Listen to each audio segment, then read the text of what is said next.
Good afternoon, 5th class students. Myself Rajni Nanda, your SST teacher. Students, आपका SST में lesson number 15, ठीक है, part 15 हम लोग रीडिंग कर रहे हैं। हमने यहाँ तक यूनिसेफ तक रीडिंग कर लिए है, आपको समझा दिया। आज मैं WHO से स्टार्ट करूँगी। सबसे पहले जानेंगे कि WHO क्या है।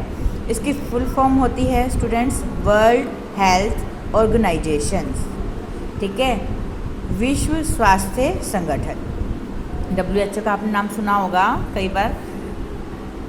दी WHO वाज इस्टेब्लिश इन 1948। जो WHO है वो कब स्थापित की गई?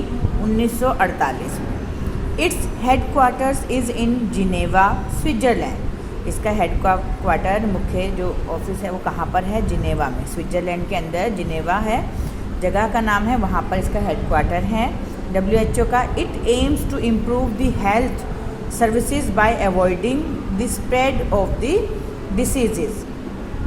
इसका मुख्य उद्देश्य क्या है? WHO जो संगठन है इसका मुख्य एम क्या है, लक्ष्य क्या है?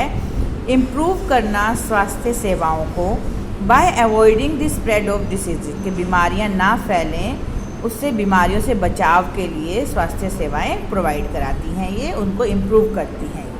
It also helps nations to improve their health services.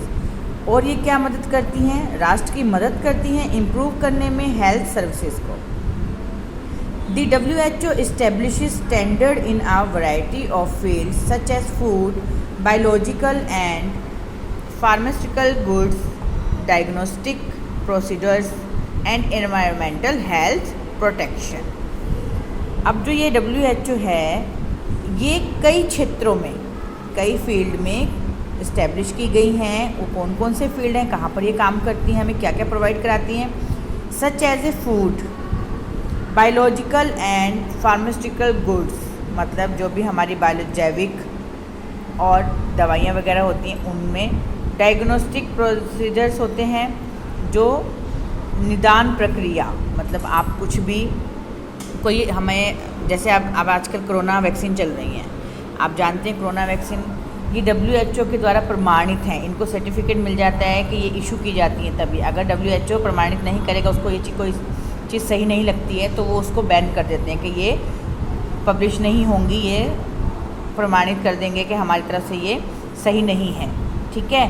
तो WHO के द्वारा ही कोई भी मेडिसिन है, कोई भी चीज़ हम लोग जब इशू करते हैं तो उसको पहले प्रमाणित करती है, पहले चेक करती है, किसी भी चीज़ पर उसका प्रयोग करके देखा जाता है कि इसका इंसान पर, मनुष्य पर कुछ नुकसान तो नहीं होगा, सही है या नहीं। आप कोई भी खाने की चीज़ भी इवन देखते हैं तो उसके ऊपर भी WHO प्रमाणित लिखा होता है कि ये उसके द्वारा प्रमाणित है।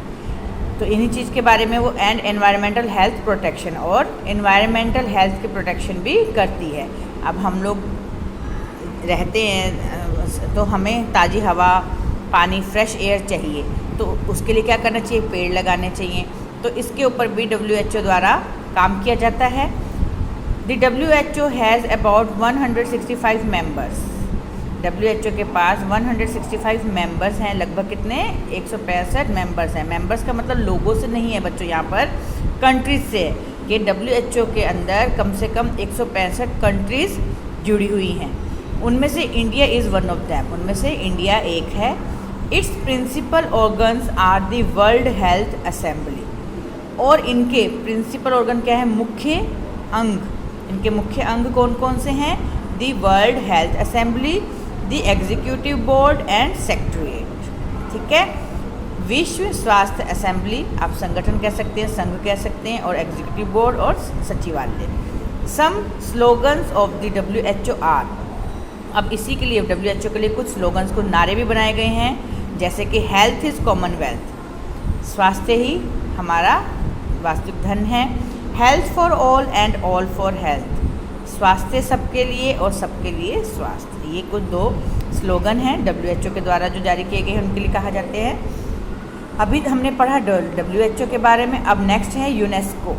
यूनेस्को की फुल फॉर्म क्या होती है? United Nations Educational, Scientific and Cultural Organisation.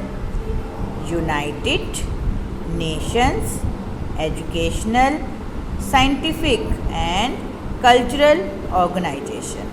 ठीक है, तो ये द पर्पस, अब इसका क्या पर्पस है, इसका क्या उद्देश्य है। The purpose of UNESCO is to spread and improve women's and adult education in the world. UNESCO का पर्पस है बच्चों कि विश्व के अंदर इम्प्रूव करना और स्प्रेड करना, मतलब बढ़ावा देना या फैलाना women's and adult education, women's में और एडल्ट में जो एडल्ट मतलब जो 18 साल से ऊपर होते हैं ना, उनके अंदर शिक्षा को बढ़ावा देना। ठीक है, it is a specialised agency of the United Nations. ये राष्ट्रीय संघ की स्पेशल या विशेष एजेंसी है। Its headquarters are in Paris. इसका हेडक्वार्टर कहाँ पर है, पेरिस में है। UNESCO helps the people of the under developed countries by teaching them modern methods of science and technology. UNESCO क्या करता है, लोगों की हेल्प करता है जो अंडर डेवलप्ड कंट्रीज़ हैं, मतलब जो अभी डेवलप नहीं हुई हैं अच्छे से, तो उन लोगों को टीचिंग देता है, सिखाता है जो आधुनिक मेथड हैं, तरीके हैं, साइंस और टेक्नोलॉजी के जो आधुनिक मेथड हैं, तरीके हैं, उनको अंडर डेवलप्ड कंट्रीज़ को सिखाता है। It also helps to preserve and old monuments and thereby helps our ancient culture. Old monument क्या है, हमारे पुराने ऐतिहासिक इमारतें, जैसे कि ताजमहल हो गया, लाल किला हो गया, है ना। तो ऐसे ही सभी कंट्रीज़ में कुछ ओल्ड मोन्यूमेंट्स होते हैं, उनका संरक्षण करने में मदद करते हैं। And thereby helps our ancient culture, और हमारे जो प्राचीन संस्कृति है उसको भी संरक्षण करने में, उसको बचाए रखने में, जो हमारी पुरानी धरोहर हैं, हमारे रीति रिवाज हैं, उनमें भी मदद करते हैं। Beside these agencies there are many other agencies working in the fields like industry, labor, communication and agriculture।